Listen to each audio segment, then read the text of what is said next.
Alright, let's get painting. Today we are going to make a fun splatter heart painting. And so what we're going to start with is an 8x10 canvas. If you want to save a little bit of money, you can go ahead and do this on cardstock instead, or even some construction paper. I'm going to be using some craft acrylic paint. You can also use tempera paint. If you're working on paper instead of canvas, you can even use watercolor for this instead. And I am going to start by cutting out a heart from some construction paper. You can use any scratch paper you have because the paper won't affect our finished product. And I'm going to start by folding my paper in half, just like that, and I'm going to make a heart by just cutting out half of a heart shape. I'm going to open that up, and my heart is way too wide. So it's always good to start way bigger than you think you're going to want it to be, because you can always cut more off. You can't add more later. You'd have to get another piece of paper. So let's see. That's looking pretty good, but I want it to be a little more pointy here and a little bit thinner on the edges, so I'm going to keep adjusting that.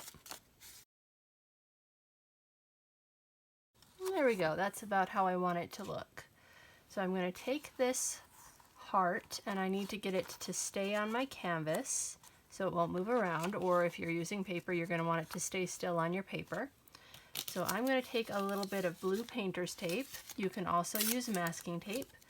I'm just going to roll it into a little circle, just like when you're using tape to stick a picture up on your wall. If I can manage to do that today, oh my goodness. I'm going to put the tape on the back of my heart. I'm going to do 2, maybe even 3, just to make sure it really holds still. You don't want to do too many though, or it'll be hard to peel off. Remember, you're going to have to unpeel everything you put on the back. Alright, that's pretty good. Now I am going to pick my color. Now you can use more than one color if you want. I wouldn't suggest doing more than 3 or 4. But you can really do as many as you want. It's personal preference. If you're going to mix colors, I suggest doing colors that are next to each other on the rainbow, like red, orange, and yellow, or yellow, green, and blue. Or you could even do purple, red, maybe blue. Those 3 together would be really good. I'm just going to do one color. I'm going to do red. I'm going to mix that up. And because sometimes paint will settle in the tube or jar or whatever you're storing it in. Just make sure the lid's on really good when you're mixing it up. I'm going to get some on my palette. You could be using a paper plate, and that's just fine. And I'm going to get a fairly large brush. This is a 3/4 inch brush, but any larger size brush will work that has bristles. You can even use a toothbrush and flick it if you want to do this, but I don't want to get my fingers messy, so I'm going to be doing a different technique. I'm going to get some toilet paper to clean my brush with. I like to use toilet paper because it's cheap and it, well, you can usually find it pretty cheaply. Sometimes it's harder to find than others. I'm going to get my brush a little wet, dab it off a little bit. You can also use a paper towel. I'm going to get some red paint on my brush.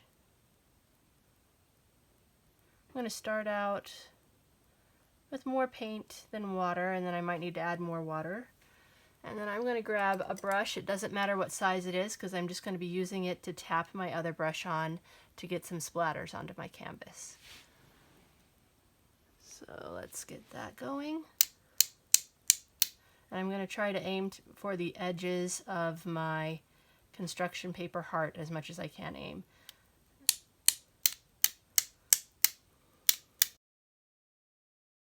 Okay, I need a little more water. I'm getting some good splatters, but they're not as tight as I'd like them to be, and so having wetter paint will help with that.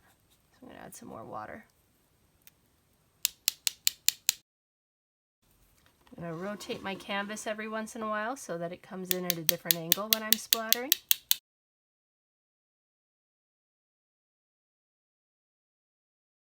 Alright, I think that's about as dark as I want my splatter around the edge of my heart to be, so I'm going to go ahead and peel off my black construction paper now, being very careful not to rub my fingers in the splatters I've made. You can also wait a little while for it to dry if you want to, if you're nervous about smudging anything. Let's get this peeled off.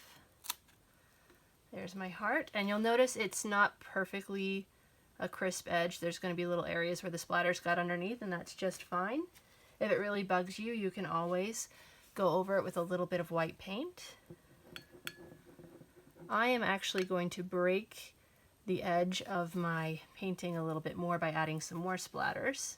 I want to just make it a little less defined of a line in a few places, I think. Just to add a little interest. You don't have to do this if you don't want to. Okay.